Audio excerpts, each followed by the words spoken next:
Keris Setan Kober dibuat oleh Empu Supomandrangi, seorang pembuat keris handal yang hidup pada zaman Kerajaan Majapahit.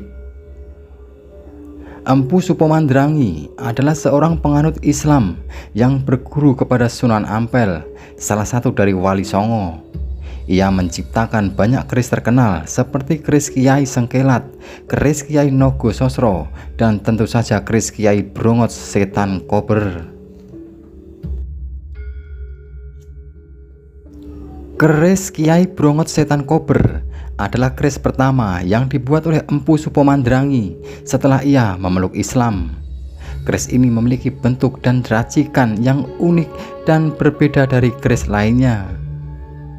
Keris ini juga memiliki kekuatan magis yang sangat besar, tetapi juga memiliki aura panas yang dapat mempengaruhi sifat pemiliknya menjadi bangasan atau mudah marah.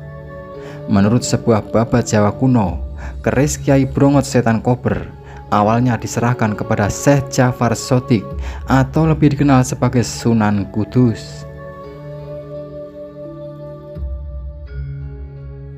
Sunan Kudus kemudian memberikan keris ini kepada Adipati Cipang Panolan, yaitu Aryo Penangsang. Aryo Penangsang adalah seorang penguasa daerah yang berasal dari keturunan Majapahit dan menentang berdirinya Kerajaan Demak Bintoro, kerajaan Islam pertama di Jawa. Aryo Penangsang sangat mengandalkan keris Kiai Brongot Setan Kober sebagai senjata andalannya dalam berperang melawan musuh-musuhnya. Ia juga merasa bahwa keris ini memberinya kekuatan sakti yang tak terkalahkan. Namun ia tidak menyadari bahwa keris ini juga membawa petaka bagi dirinya sendiri.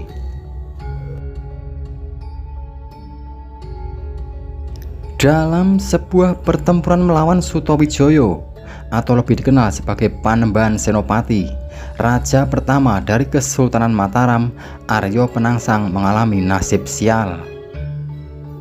Ia terkena tusukan tombak pusaka Kiai Pleret milik Sutowijoyo di perutnya.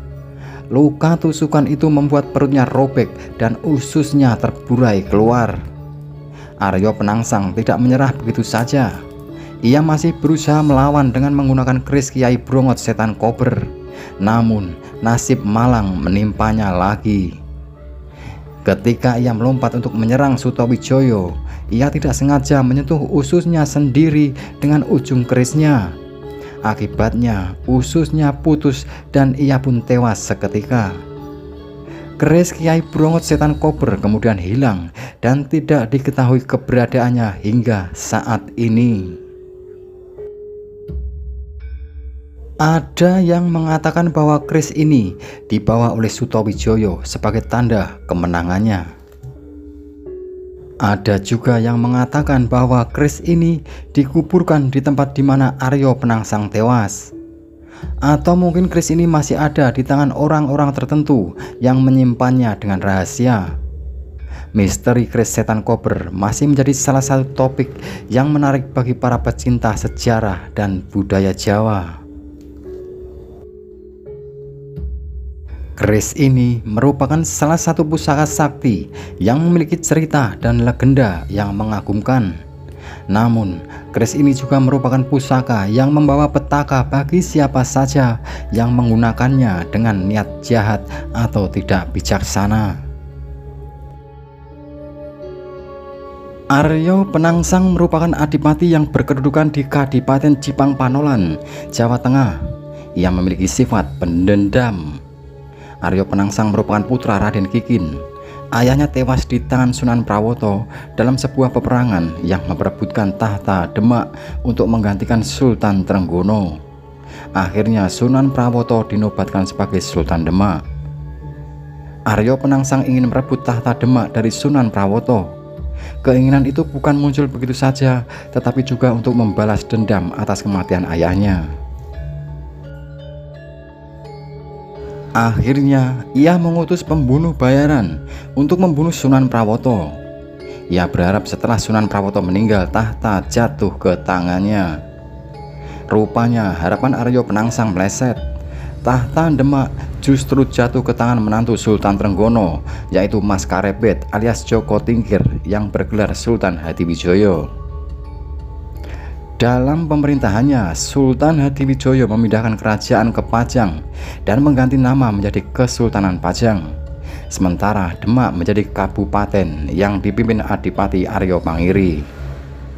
Dendam Aryo Penangsang semakin berkobar mengetahui hal tersebut.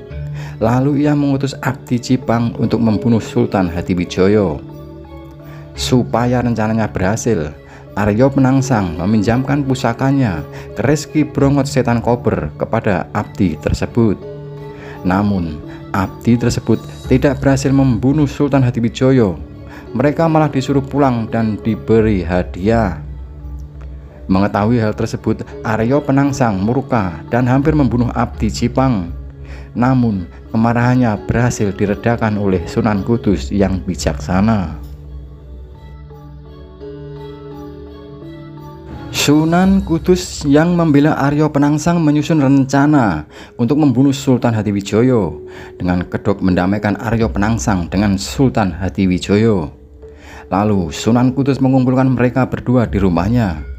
Sunan Kudus telah menyusun rencana menyediakan kursi yang telah diberi Raja Kala Cakra, Raja Kesialan sebagai tempat duduk Sultan Hadiwijoyo. Namun Ki Ageng Pemanahan yang datang bersama Sultan Hadiwijoyo berhasil mengingatkan agar Sultan tidak duduk di kursi tersebut saat mereka sampai di rumah Sunan Kudus. Tanpa sengaja kursi itu malah diduduki Aryo Penangsang. Pertemuan yang sedianya menjadi kesempatan Aryo Penangsang untuk membunuh Sultan Hadiwijoyo pun urung. Malah terjadi duel antara Sultan Hadiwijoyo dan Aryo Penangsang yang kemudian dilerai oleh Sunan Kudus. Aryo Penangsang merasa dibohongi oleh gurunya, Sunan Kudus. Namun Sunan Kudus mengingatkan kelalaiannya menduduki kursi yang seharusnya diduduki Sultan Hadiwijoyo. Aryo Penangsang tersungkur lemas.